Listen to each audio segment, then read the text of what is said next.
During the Clone Wars, Jedi General Kit Fisto led a task force to the planet Vassek with the intention of recapturing the recently escaped Newt Gunray, who had escaped Republic custody with the help of a large Separatist rescue operation that was almost stopped by Commander Gree and the boys of the 41st Elite Corps. However, Gunray escaped due to the aid of the treacherous Senate Guard Captain Argaius. Anyway, Fisto, Commander Phil, and his squad of awesome clones, and Fisto's idiotic, egotistical former Padawan learner Nadar Veb went to Vassek to try to get Gunray back. They had no idea how many droids were in the castle that they thought Gunray was in, but 2 Jedi and 6 clones appeared to have been more than enough firepower. However, they left 2 of the clone troopers outside to watch the ships, so 2 Jedi and 4 clones would definitely do the trick.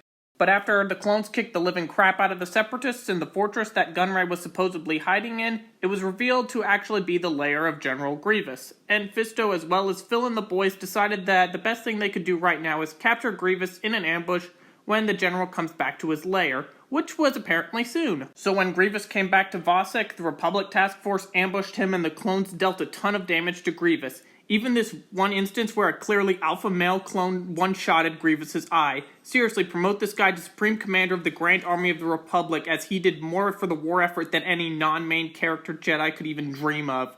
When they had cables on Grievous, Fisto cut off Grievous's legs, and Nadar did nothing of use because he's lame.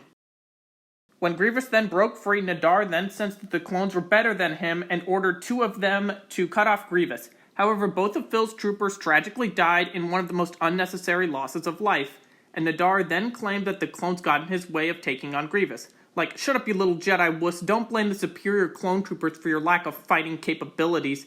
You know, I think Nadar was just jealous that the clones did more damage on Grievous. What a jerk. If I were sent to Vassek, I definitely would have fragged that little fish head.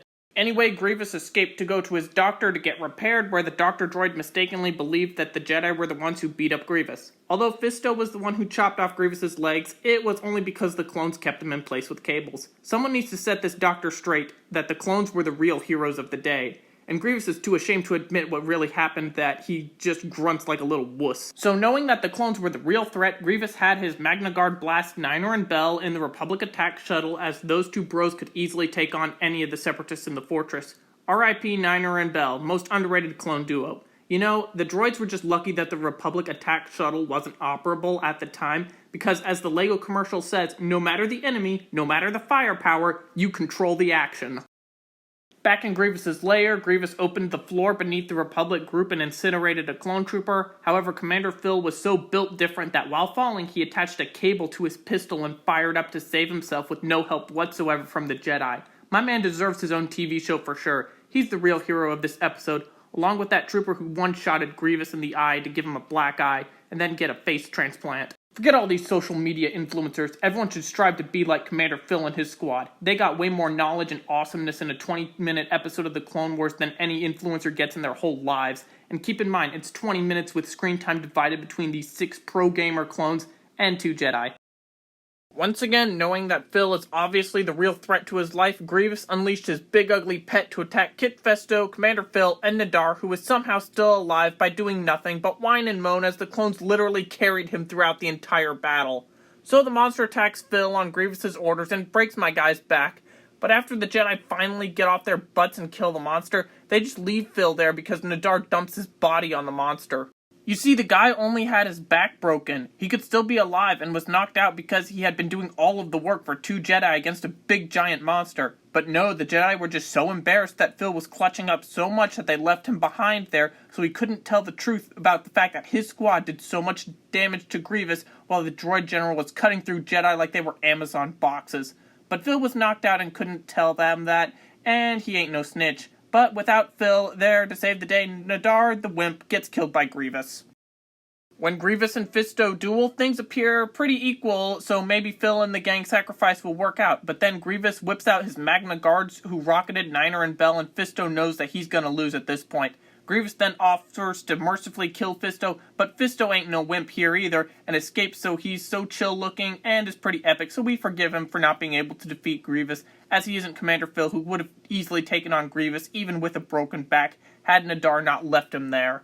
But what if the Republic was actually able to capture Grievous on Vassek? Since you've heard the context, the only thing that will need to be changed is if Nadarveb isn't there to get the 2 clones killed while he was trying to cut off Grievous for no apparent reason.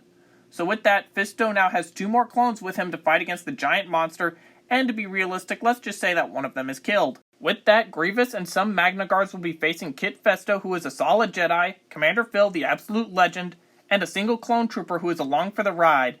In this fight, Phil and the clone trooper use cables on Grievous as Fisto takes out the Magna Guards, so now that Grievous is captured on Vassek by Fisto, Phil, and an unnamed clone who is always one of the best characters in the show, what's going to be the effects on the galaxy? The mission took place in late 22 BBY near the start of the war, which will definitely hurt the Separatists as Grievous was one of their top generals. For example, when the Republic captured Grievous in Season 5, Dooku immediately captured Anakin Skywalker as Papa Palps was so angry because Grievous was needed for the rest of the Clone Wars to work out the way he wanted it. So once Grievous is captured, the Separatists will act immediately. After Grievous is knocked out on Vassek, Fisto will need to call for another ship to pick them all up because 4 dudes aren't going to be able to fit into Fisto's starfighter. Of course, Fisto will be telling the Jedi Council and anyone else on the call that Phil and a clone trooper easily took out Grievous, but at the cost of 4 of their squad mates, so 2 bros are going to get a solid week's worth of leave if they want, or more likely the pair are going to be asked to go and capture Dooku himself. Anyway, the Jedi Council will immediately tell Palpatine of the capture of Grievous because they haven't been picking up the hints that Palpatine has been dropping like crazy to point out the fact that he's a Sith Lord. As a result, Palpatine has a frantic call with Dooku the second that he's alone.